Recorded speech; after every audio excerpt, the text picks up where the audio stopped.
Carl, Yep, thank you my so pleasure. much for joining us today on the podcast. So, Carl, you are the managing director for Turner Studio. Do you want to tell us a little bit about Turner and where you work and what you focus on? Sure. Thanks for having me on the podcast.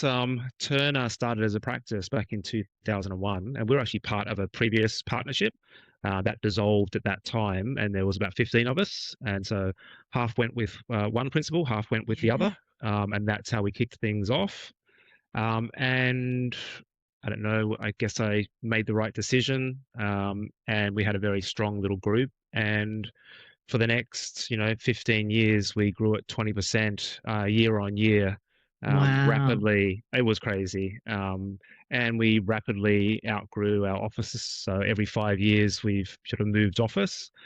You do get to a certain size where that starts to stabilize, and we've probably hit that point now. Mm. But it's been over 25 years, which is not what I expected when I started out my career, that I would be at one place for this long. But when a company keeps evolving and changing so rapidly, Yeah. you're never standing still, and so the challenges just keep coming.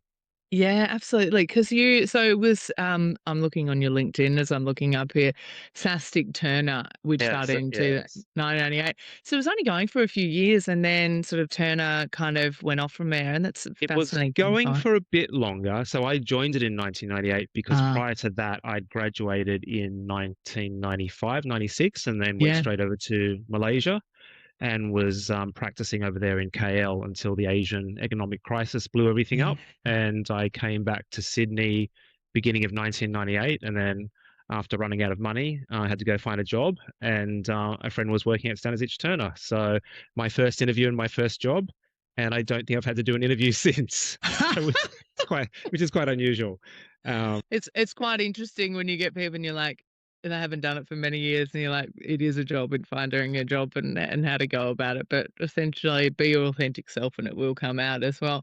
So, look, I think there's two really interesting things that I'm interested to have your take on there. Obviously, having worked in Malaysia and the Asian market, obviously then Turner working in Australia and in the UK, so primarily in Australia and New South Wales. I'm really interested in what your perspective is on the international. My second thing I'm interested in to unpack with you too is what you've seen at different growth stages as well, and just in sizes of firm, and then what you felt like some of those points have been. We often talk about that, a firm gets to this size and this size and this size, but also what that looks like, obviously, on that trajectory of that kind of really steep and then that stabilizing, whether it's been staying the same size or just growing at more of a steady, slower, smaller growth rate as well. So, um, where would you like to start? Would you like to start on the Well, I mean, size I and think growth? the international context is Mm, quite interesting because I've lived in New York for a couple of years. I've lived in Malaysia for a few years. And I must say that the New South Wales and Sydney real estate market is very, very sophisticated. It's a yeah, very right. sophisticated product, the way that we stage, places for sale, the professionalism of our websites that we use. I'd even say the professionalism of the real estate agents, which everyone might laugh at, but go and do it overseas and it's completely different. Wow. So that's definitely one aspect of it that I find Sydney quite sophisticated in that sense. Every market has its nuances. And I'd say that we're very similar to some of the Asian cities in terms of the kind of living arrangements that we're sort of moving towards, densification and much more urban cities. They've been doing that for a very long time. Mm, And so there's good and bad learnings. There's places like Singapore, which I think have done it quite well in terms of a densifying city, but still looking at, public infrastructure and landscape and, mm. a livable city. And then other places where the governance hasn't been there and, it's overridden by expressways and there's no footpaths and trees get chopped down. And you can see where they've had this amazing opportunity. And unfortunately, over the last 20 years, they've missed it. And whether Mm, or not it's now too late. And so, in some ways, Australia is actually behind those things because we haven't had that same population in such a small space that has forced us to do things so rapidly. But we are now on that cusp. And so there's definitely lessons there about the way to do things and end up with a very livable city. So I enjoy working in Sydney because of that, because it's a very sophisticated market. In terms of the growth side of things, I mean, it's all to do with the densification of the city. So when we started the practice, we weren't doing houses, we were doing urban renewal down in Zetland. Oh, So right, yeah. it was, the residential flat design code had just come out in, I think, 2001 or 2002, and there was a move towards apartment living in Sydney, which had only really started probably in the mid 90s. And so our practice was built on that. We won a few competitions. We spent a lot of time working down in Victoria Park, and that enabled our growth. So from 7 people, it rapidly just went straight to 15, and then 15 it went to 30. And at each of those stages, as you say, there are these kind of natural points where things settle for a while, and then you have to push through that and go through those growing pains to get to that next Mm, sort of, I guess, milestone of size, where each time you do that, it enables you to do something more. So whether that is to bring in a business development person or to be honest, to have a person on reception answering the calls, because in the first few years, everyone picks up the phone, everyone puts the garbage out and empties the dishwasher. mm, So you get to a certain point and you can start to get to a scale where you can add bits on to your practice that starts to free up your time to do the architecture. mm. And then, of course, you reach this certain stage where the administration becomes much larger, and then you've got a COO and a finance person and a HR person and all these other things that is about the business of architecture. Um, and we're at that phase now where, we have all these standalone departments which are Mm, required to get the whole practice running. And with that comes the economy of scale. So you can afford to take on more projects. You can say yes to more things and possibly not be so scared to say yes to lots of things because you know that you can absorb them. And also the history of having done it before, yes, we'll be able to fit it in and we'll be able to get it going and yeah, sort of, we and can that do enables that. the growth. Yeah. And so just to confirm your sectors that you're working across now, so it's still mainly living led, or is it It, other it sectors that you've diversified it's into? in New South Wales at the moment, it's the living sectors. So when we first started, it was much broader. We were doing resorts and car showrooms, office Mm, buildings, all sorts of things, warehouses even. And then as this move towards a mm, denser city has happened, and especially in New South Wales, the focus has then shifted more towards the living sector, but it's still fairly broad. So it's anywhere that a person puts their head down on a pillow at night. So from the shortest stay of a hotel through student accommodation, co-living, all types of housing, so social, affordable, yeah. market, build to rent, and seniors living. So it covers the full spectrum of living. And I was And just then going to yeah, say, well, I was saying, and then we like to mix that with lots of other uses. So that's mm, when there will be retail and a bit of workplace, an automotive workshop. That's what then starts to make them really interesting when you get these hybrid models. which is, I suppose, the future, really, or where a lot of developments are going now as well, Yeah, and particularly for a developer. It is something that makes it stack up a lot better when you've got two potential pathways or in two different sort of things that you can be offering, right? And it also depends on who the person is or who the developer is or where the money's coming from and what they're funding in that way as well. yeah, definitely, because the sectors they change in terms of what's viable and what's not, Mm. and where there's demand, and so yeah, some parts support others, but it's also the way that we live now that people actually desire to be living in mixed-use precincts where Mm, things aren't so separated, so you don't go home to a suburb at night, to yeah. live and then work in the city and recreate somewhere else. Now we really want all of that at once. And so, um, planning was not set up that way. So, the old zoning where R is residential and, MU is mixed Mm. use, they have a tendency to still want to segregate things, in a very traditional way of looking at the city. And, we've seen the shift as well to the idea of much more mixed use zones where you create a whole sort of series of different uses that support each other. Yeah. Yeah. Yeah. And it's interesting how that will continue to develop. But I'm sure, like in the UK, and as you've talked about in Asia, and now not so sure about the US. We sort of see the US, but on a personal level, I haven't been there to see what that is. But obviously, looking at people's folios and even what you see around, I think it's not necessarily as sophisticated as the Asian markets or Australian market is. Is that an incorrect perception? I think it depends on where you are. So I was fortunate enough to be living in New York, and again, that's its own little bubble within Yeah. the States. And it's always the density. The density drives this. And so what you can do in Asia is even different to what you can do in Sydney. Just the number of people living so close together. You can have a small destination little restaurant, 3 floors up or around an alley, but because people know about it, it survives and thrives. You try to do something at level 2 here, in Sydney, and it dies because we just don't have the density that drives people Yeah, to right. seek these things out.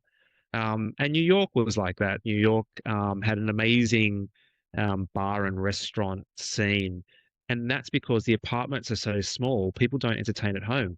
They all go out. And so, Yeah, okay. we were one of those people that moved our furniture over from Sydney and had a dining room table, and people wondered what it was and why we had it. Like, why would we waste having a dining room table in our apartment when, you know, everyone eats on the couch with their order in, or they go out, but that Incredible. that it drives a very vibrant nightlife, and it's the same in Asia. That's got an Yeah. amazing, vibrant after work. It's very long. It'll go to 2 o'clock in the morning. It's not unusual for people to go and get a meal at 2 o'clock in the morning. Try that in Sydney after 9:30 and the kitchens are closed.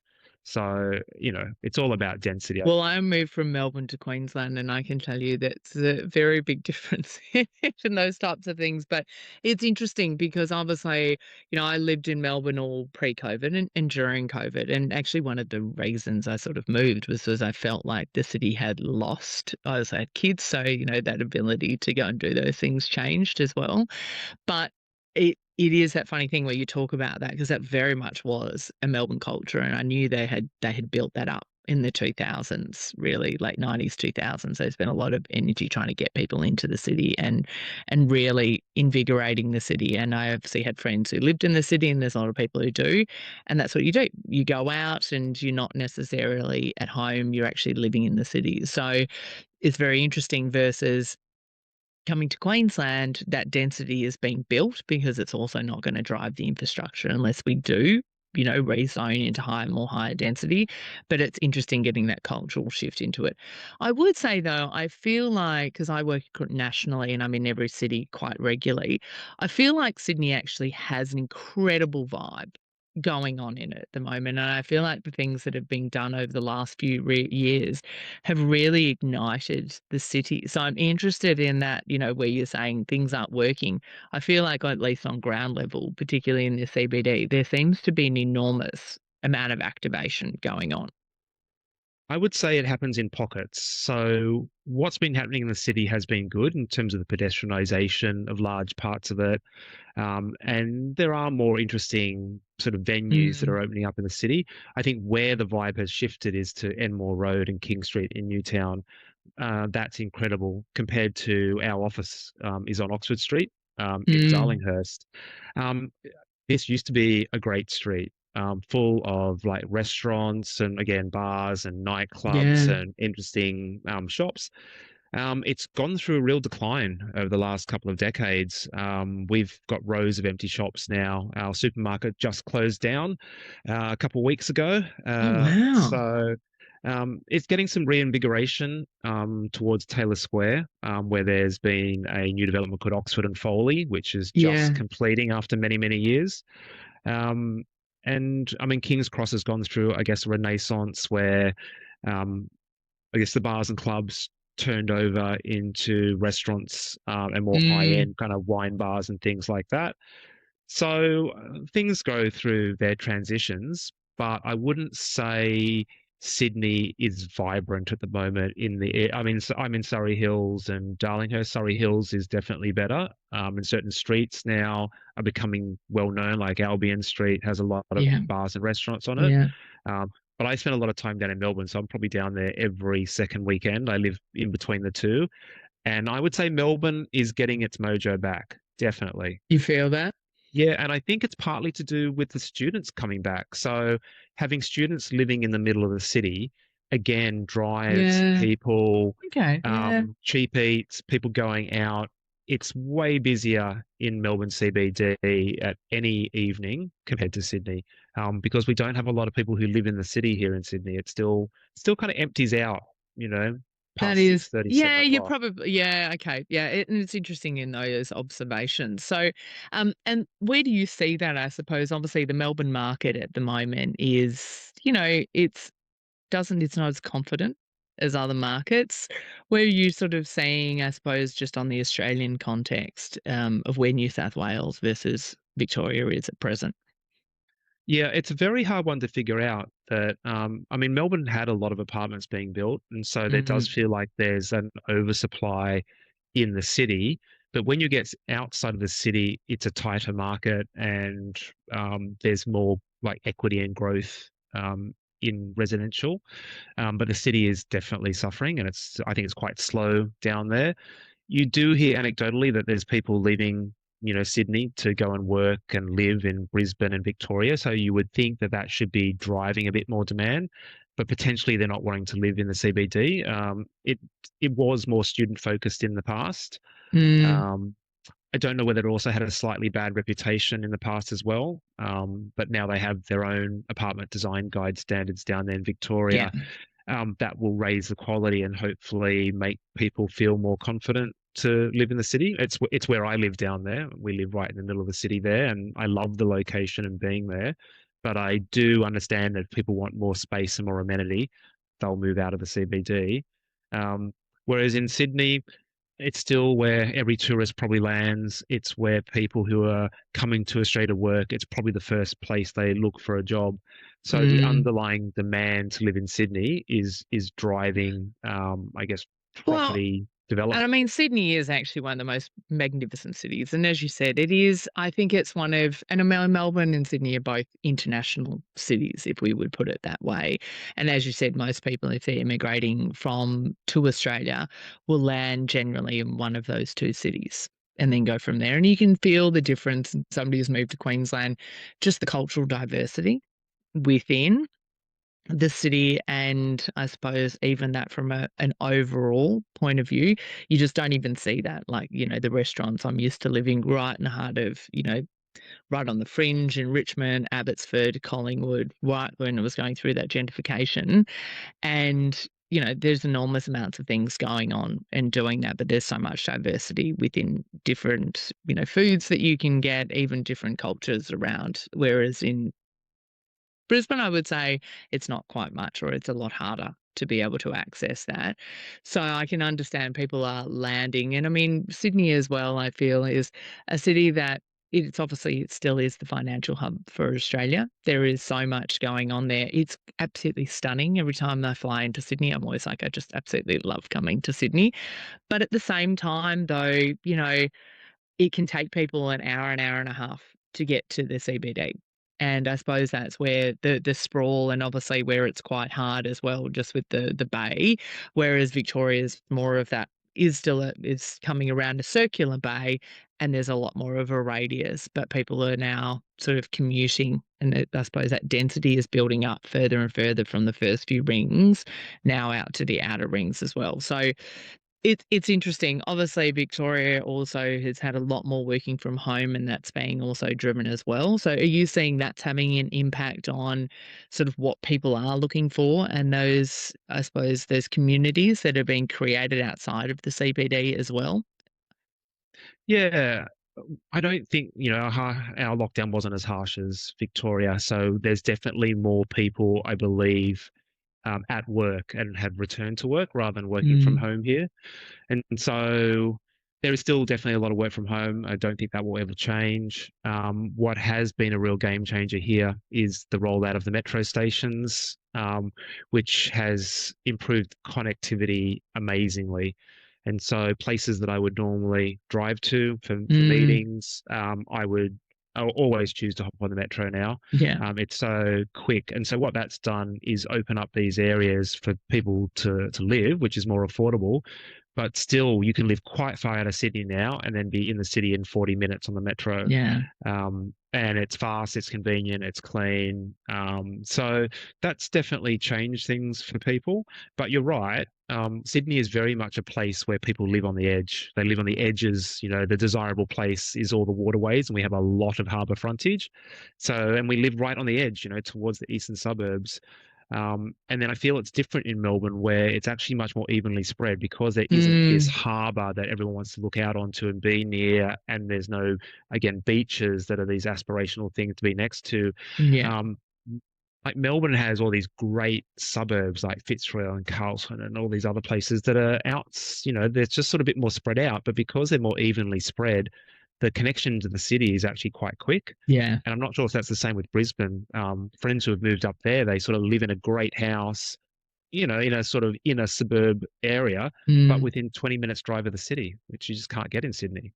Yeah, well, I mean, that would be the thing. You can get anywhere around Brisbane about 15 minutes drive without the traffic.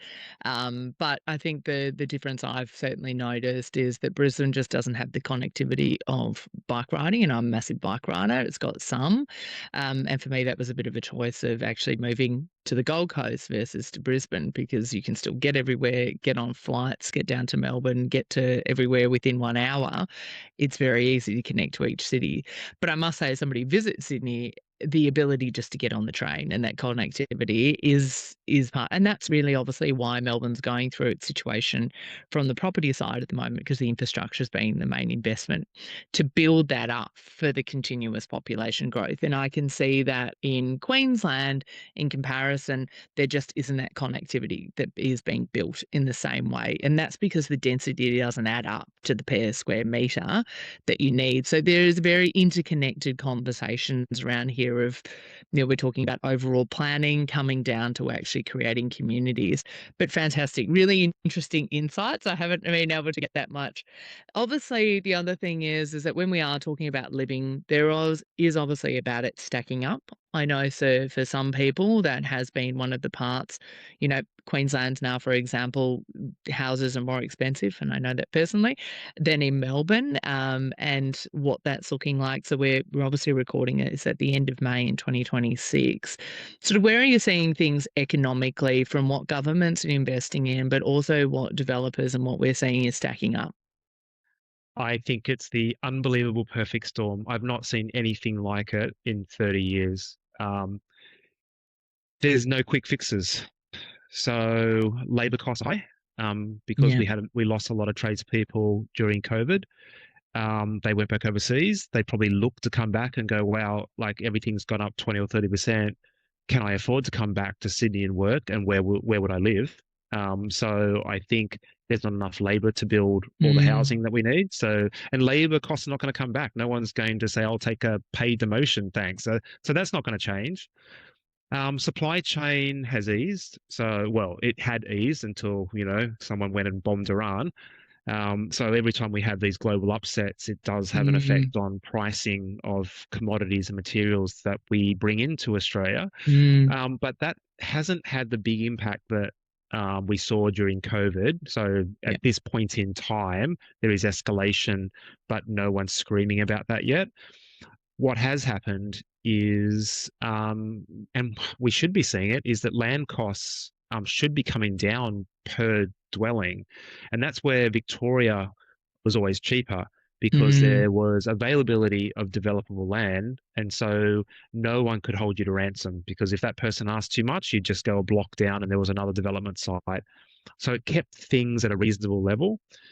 In New South Wales, potentially upzoned a lot of land for development through all these different policies, the lower mid-rise housing policy, the housing delivery authority. So we should be seeing that per unit, rate for dwellings go down. So, they used to talk about a $30,000 per unit site cost, and then, these went up to 100,000 or 200,000. Um, so borrowing capacity then means that Mm, if interest rates go up, people can borrow less. And so if they can't afford to pay more than you can build it for, then the projects don't happen. So it's all these things that are going around, yeah. and no one thing will fix it. So we're a very unionized workforce as well on site. So you can imagine that the unions don't want a lot of cheap labor coming into Sydney. So they're quite happy that all the labor costs are high as long as there's work for everybody. Um, so it's interest rates, it's Mm-mm. labor, it's access to developable land. All these things are conspiring at the moment to make it very difficult to develop in New South Wales, and I'm sure that that's also having an effect in most of the other states as well. Mm. I must say, obviously, the conversation with Queensland is there's a lot going on because there's been a change of government and they're very, about opening up the doors and they've got to get a lot built. But that the trades and the labour is obviously the biggest constraint that we have, and that's obviously a federal conversation, than it is just a state conversation, how we're letting people in. It was interesting. We just recorded prior to this yesterday with the CEO of Narwick, and to actually hear how many people we're actually losing out of the industry, particularly at a trade perspective, not just females, but across the industry, is actually quite alarming. So it's not just a retraction, it's also a retention problem. I'll be very interested, and I've stated this previously, to see how this looks over the next 20 years when the parts of AI come in. And we don't know, and that might be a segue into how things might look for the future. But it is obviously our bigger, a bit of an offshoot question I do have for you there, because we have had this previously. What about with modular? Because obviously modular is one of those things, but it's kind of a bit of a loss to be able to make it stack up in the future. And is that something that's happening you feel is being thought about or might be pushed further to have some solutions? It's definitely getting more traction. So there's modular and there's modern methods of construction, Mm, and they're all slightly different in terms of how you build with those systems. But I would say that's also one of the big problems we have at the moment is that I'd say over the last 3 decades is what the Productivity Commission said is that we actually, as a or as an industry, as a built environment industry, have actually become less productive. And so if we can't increase our productivity, then we're always going to be behind. I see a really big divorce between the front end of what we do. So, we're using VR headsets and we're using AI and mm, we're in a mm. 3D BIM environment doing all this amazing stuff. And yet we still print out our drawings in black and white on pieces of paper and we give them to builders who then have to visualize our building and build it. And they turn up on site and in a lot of cases pick up a piece of clay, slop some mud on it, and lay a brick, just as they were doing 3,000 years ago. Yeah. So whilst we've moved at the front end of the industry on site, I don't think it's advanced at the same rate. And so modular and MMC is the answer to that. But then, as we just talked about, do the unions want to see job losses? There's that fear potentially that modular and MMC might replace real jobs on site. I don't believe that's the case. I'm hoping that what it means is that those trades move to indoor New environments that are weather skilling. Yeah. protected and better quality, and that some of this work on site in dangerous wet weather, all sorts of conditions, is reduced. And so, one of the things that has also happened over the last 30 years Mm. is that we have a lot more legislation and regulation. And that works against things like modular and MMC, where there isn't a pathway for it. So, in New South Wales, if you did a volumetric modular building, they're actually too narrow to comply with the apartment design guide for apartments. Oh, And right. so and so there's these raft of things where you can only transport modules at certain times of the day. If it's over a certain size, you need a police escort, and there's only certain windows you can do it. So we don't set things up for innovation. And Right. because it wasn't something that we were looking at No. previously.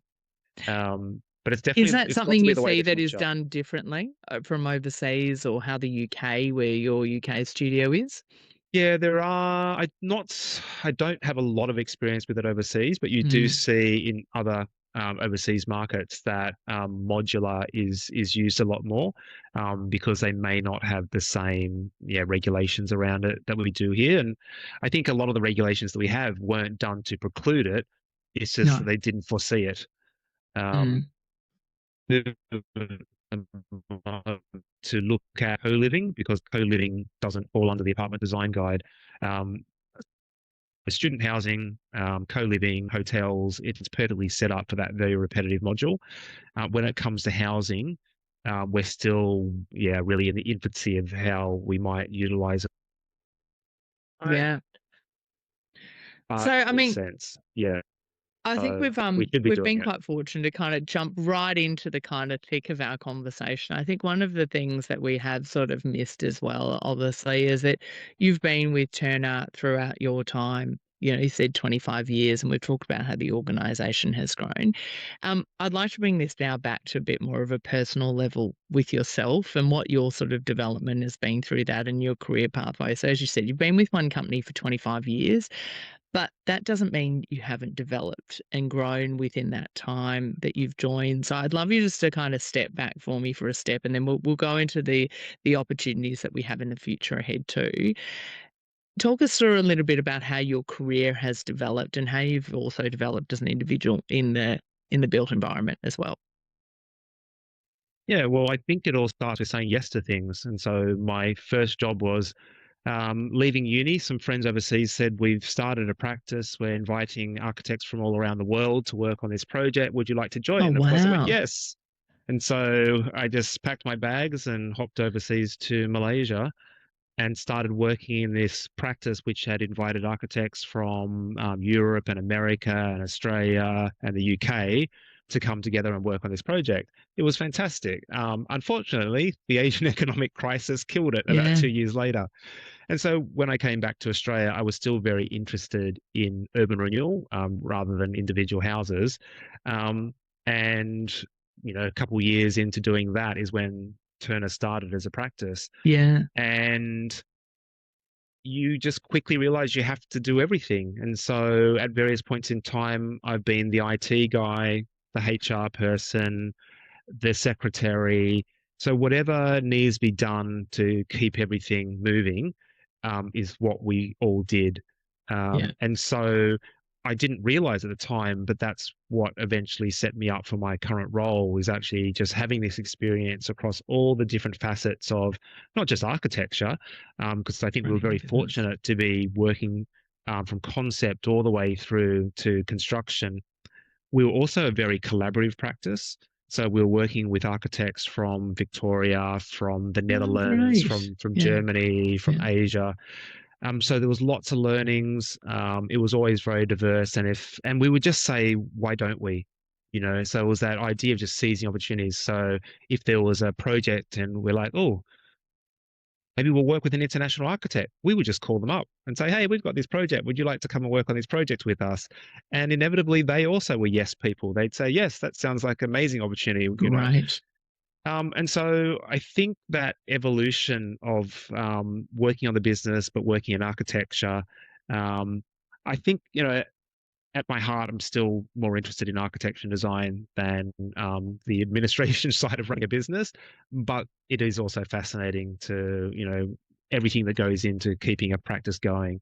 And so my role evolved, and as the practice grew, every time it was a new challenge about, okay, we're getting bigger projects or we're having to deal with different types of clients. Just setting up the practice for growth, Yeah. growth, and growth, and keeping it all afloat through the ups and downs of the architecture and construction cycles in Australia. And I guess work has always been a very comfortable thing for me in terms of I enjoy it. I enjoy working hard at it. I don't really think about the idea of work-life balance. I like to, have a bit of separation between them, but it isn't a chore to come to work. Yeah. It's exciting and challenging. And so that's why I'm still here. Along the way, there's obviously been people that have, thrown out offers or asked me to go and do something else. Um, but the grass isn't always greener. And as long as you're always continuously learning and being challenged, then money is not the reason why you would go somewhere. I think it's Yeah. only when you feel like you're standing still, that you're not being challenged to offer more. That's when maybe you need to go and try a new opportunity. But for me, I was always being challenged to do more, to be better. That's partly through the people I work with. I work with, amazing architects and designers and support staff who are never satisfied actually with doing what they've done before in the status quo. They're always challenging each other to do better, to, keep ahead of things. And that keeps you on your toes because even though it's easy to do what you did before, it will quickly become boring. Yeah. A culture of continuous improvement, and it seems that yes, and what Oh, to do. yes, that's So how exactly does it. that, obviously that is part of the ingredients that makes Turner very special because, I just presented on this on the weekend. 90% of businesses are under 20, right? To get over the 100, you're in the very, very small percentages, particularly, and to have that growth even over, 25 years is quite incredible, to be honest, and obviously to do that. So what do you think has made you guys quite special? I think you've described some of it, but how do you sort of communicate that to others? I was the HR person and I hired lots of good people. But actually, the secret was that we never hired for a job. If we saw a good CV come into the office, we hired them anyway. Because if you get good people, the work will come. It's no good waiting for that opportunity. So that means we have lots of people here who celebrate 5, 10, 15, and 20-year Amazing. anniversaries because they've grown with us as well. And I think one of the most rewarding things is actually seeing somebody and being able to just see their potential at, an early stage and then them being able to deliver on that and grow. And some people leave and do even more amazing things, which is fantastic. But you get a lot of satisfaction out of people who, yeah, really kind of realize their full potential.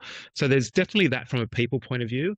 And then I think from just a general growth point of view, it was to not be afraid to say yes, even though you're really busy, to never forget that you need a pipeline of work. And it's easy to go, oh, I'm really busy. Yeah, I better not take that on.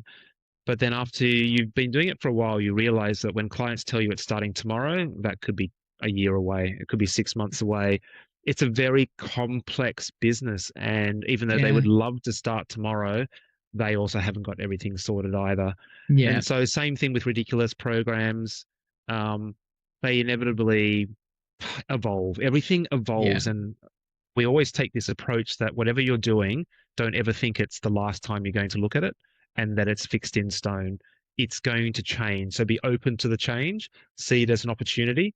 I think there's always that tendency to, as an artist, to finish that artwork and go, okay, it's done, it's perfect. And I think that's actually false. I think, when you kind of are more open to it, you let it go a little bit. And then when someone challenges it or something changes it, you should actually go back and look at it and go, actually, this could be Yeah. better. There's places to change this, and I find that even through our current culture of design review panels and all that sort of design excellence that we have, it sometimes hurts to get the feedback. But Yeah. actually, when you go through it and they've challenged you, and you actually have, I guess, challenged yourself to do something better, you actually acknowledge that it's a better outcome. So I think that constant challenge is good for Yeah. people. You know, Oh, look, I mean, I'm an HR person, right? So you're sort of just like ticking off everything you try and say to people. Growth mindset, say yes, continuous improvement, having a psychologically safe environment where you feel like people can come in and be open and honest because it's about the best outcome. It's not about hurting people's feelings. And if it's done in the right way, it will never be taken in that way. But it sounds like, if you're a representation as the MD of the company, it's that ethos and approach. That's not it's not surprising to hear. Now it makes a lot of sense when you see a brand sort of grow and you see that it's the underlying ethos and the values of what we are that come through. And there's other firms who are celebrating 100 years, and what are those parts that make somebody special and actually gets to that element. It sounds like you've got a lot of those ingredients that we would see that would align to success. Yeah, I would say it is something though that you not everyone has it, and I think most of us have to learn it, including myself, which is when you become more senior, you can either force things through by sheer will, or you learn to listen to other voices and be a bit more adaptive and agile and be willing to admit you're wrong or that you should change tack. And sometimes it's not even being wrong, it's actually hearing those voices and going, you know what? It makes sense to just change tack slightly. And that's just being a little bit agile. But I think the diversity of voices, so that you're not just hearing Absolutely. yourself and we were the same. So we have a bunch of senior people who, when you do I think it's the Herman Miller brain sort of thing, we all pretty much overlap.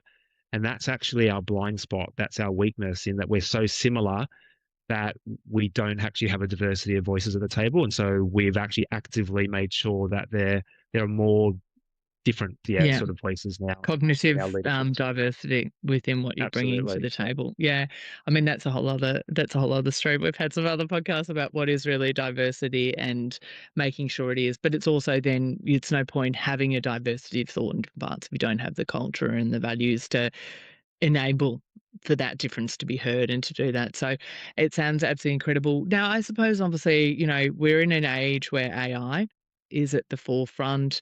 So tell us a little bit about where you guys are at. And I know you'd mentioned a lot around yours has also been about the governance approach that you take to that. And I think that's a really important conversation to have as well. Yeah, so one of our directors actually gave a presentation recently to the Institute of Architects, one of the practice forums they have, about how we engage with it. And so we have this framework at the moment, or an approach to it, which says you can either use it to replace what you're doing, you can use it to enhance what you're doing, or you can exclude it and pretend it doesn't exist. So, in those three streams, we're in the one of enhancing what we do. So, we don't see it as replacing what we do. It's not there yet, and it may never be there yet. I think it's a tool that we all need to harness, but you can't blindly trust it, just as you wouldn't blindly trust a junior person Mm, within your office. And so that's how we sort of regard it as a junior member of the team. That's learning, that can get things wrong, and then you need to give it good information.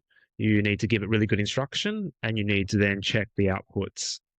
So it is definitely useful across all aspects of practice. mm, I think it's more advanced in some parts than others. Um, but it comes with a danger, and that is that the young people that use it, they don't potentially have the experience to be able to critically review it and engage with it. And so, as senior members of the practice, we can look at things quite quickly and go, "That's not right," and "That doesn't hmm sound right," and that needs to change. And so, where do people get that experience and knowledge? I think that's why it can never replace those. You still have to go Yeah. through those learnings and the hard bits in order to be able to use it properly. Well, I think that opens up a really interesting question too, because a lot of the tasks that it may replace are tasks that junior people may be doing. So, as a practice, how do you continue to train people or make sure that that's in there, that it doesn't just become a, yep, that's been done, but actually understanding some of the fundamental blocks of learning those things as you go through?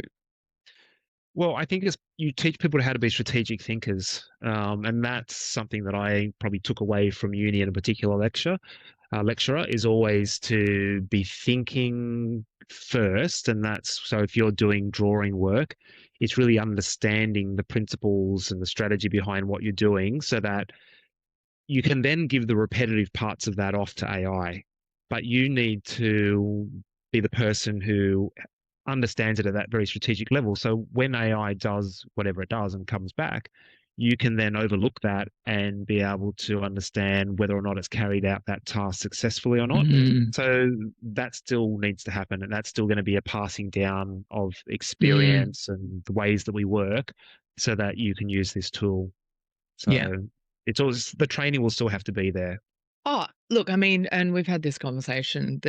The architect, and we've done for engineers and MPMs, that the actual part that we actually all really want to do will remain, because the project is not built just by a machine, it's built by people, and it's built by those people come together. And as you said, the strategic understanding of where we're going.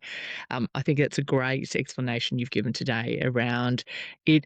I see it in the same way. It is a tool, but at the same time, you need to have somebody who's strategically understanding where we're going, the dynamics of what's being achieved, which can be inputted, but at the same time, it's understanding where the building's going to go. I think in the next 5 years, be very interesting to see how it now starts to come into the documentation. Obviously, most people are starting to use it in the front end. I think there's, I spoke to somebody the other day and they said, look, we're using it for one bit here. If you're trying to, it's not at that point yet, we can do it for everything. But it certainly, as another director said, doing door schedules, great. I mean, who loves doing door schedules? Yeah, Nobody. that's right. Who likes checking, consultant drawing overlays and clashes with Yeah. structure? It's super important, but if something else can do it, at least the repetitiveness of it. So we're not doing houses, we're doing 1,200 apartments in a 40-story building. There's a lot of repetition that Mm. hopefully you can teach something to do, as long as you can then overlook it and go, yep, that looks right. Or yeah, you still need to do all the checking. We're Yeah. not there yet. Yeah. Yeah, absolutely. And so, look, what are some of the skills that you see that people need to be making sure they're continuing to develop in their career? Definitely the critical thinking. So I just can't emphasize enough that you always need to be asking questions about and learning, always trying to learn more. So architects are the lead consultant. We're supposed to know a little bit about everything, but things are getting more complex. So in order for you to be a well-rounded architect and understand how buildings come together and what shapes design, you need to keep across all the different kind of disciplines and what's happening in the industry. But it's that critical thinking of then being able to you know get information back in, because you become that holder and coordinator of information, and then being able to challenge it and go, well, is there a different solution to that because I'm not getting a good outcome? Or could we take a different approach to something where three or four things might come together to provide a better outcome?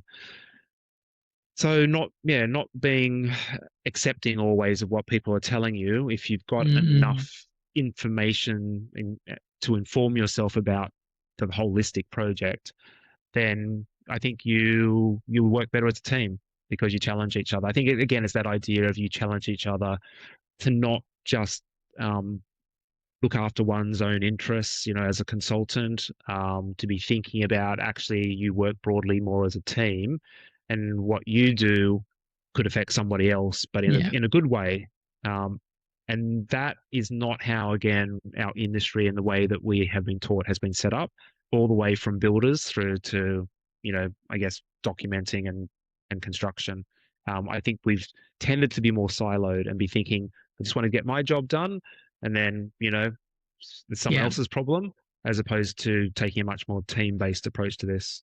Absolutely. And, I did a presentation on this the other day, and people want to work with people, right? So if you're not helpful, or if you're taking this in, or even proactive communication and being able to say to somebody, I can't get this done by this time, we'll get this done, the flow on effects. At the end of the day, projects are a team, right? It's no one person. I'm sure some of the projects that have been brilliant, you've had great teams on internally and externally. Some of the projects, most people remember the people that they spent on the projects. Obviously, you guys get a tangible outcome as well, but that's a really fundamental element that I think is about understanding how do we make sure that we help each other. We're not hindering, we're not here to combat, we're actually here to make sure that we get a great outcome, and that means us all figuring out how we work together to achieve that too. Excellent. Thank you so much, Carl, for all of your Pleasure. time. Now, we always sort of end on is there a podcast or somebody you find of influence, or a book, or something that you would like to share that you've found quite insightful or valuable? Oh, well, I'm listening to a few different podcasts at the moment, but they're non-architectural. There's one on AI, which doesn't kind of come to mind at the moment. The rest is politics, the US as well as the UK version. I mean, what's happening in the world at the moment, Mm. does impact our lives in Australia, and yeah, just fascinating to see what's happening overseas. It feels like Australia is a very safe place in that sense. Bit more Oh, insulated. we're sometimes us being so far from everywhere is actually a good thing, but we are so geopolitically in a very interesting area. So we do actually get a lot of the impacts, and sometimes that further, because things have to be shipped from a supply point of view, does also have quite an effect on us.